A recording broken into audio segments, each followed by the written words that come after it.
ગુજરાતની વધુ એક ધરોહર ધોળાવીરાને મળી શકે છે વર્લ્ડ હેરિટેજનો દરજ્જો। યુનેસ્કોની ટીમ ધોળાવીરા પહોંચી છે અને અહીં તેઓ સંશોધન કાર્ય કરશે। યુનેસ્કોની ટીમમાં 11 દેશોના લોકોનો સમાવેશ થયો છે। વિવિધ 11 દેશના નિષ્ણાતોની ટીમ અહીં અભ્યાસ કરશે અને હડપ્પન સંસ્કૃતિના દસ્તાવેજોનો રિપોર્ટ તૈયાર કરશે।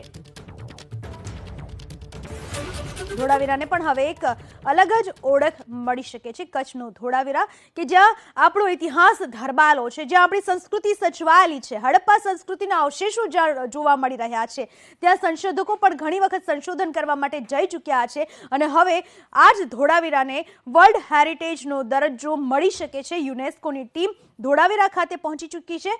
11 દેશના લોકોનો તેમાં સમાવેશ થાય છે આ ટીમમાં અને ત્યાંની સંસ્કૃતિનો ઓળખવાનો પ્રયાસ કરવામાં આવી રહ્યો છે। સાથે જ આ જે હડપ્પાની સંસ્કૃતિ છે, ધોળાવીરાના ત્યાં અવશેષો જે આવેલા છે એ તમામ દેશના લોકોની સામે આવે, સમગ્ર વિશ્વ તેનાથી જાણીતું થાય, માહિતગાર થાય, પરિચિત થાય। આ એક સરાહનીય પ્રયાસ કરવામાં આવી રહ્યો છે કે જેથી ધોળાવીરાને વર્લ્ડ હેરિટેજનો દરજ્જો મળી શકે છે।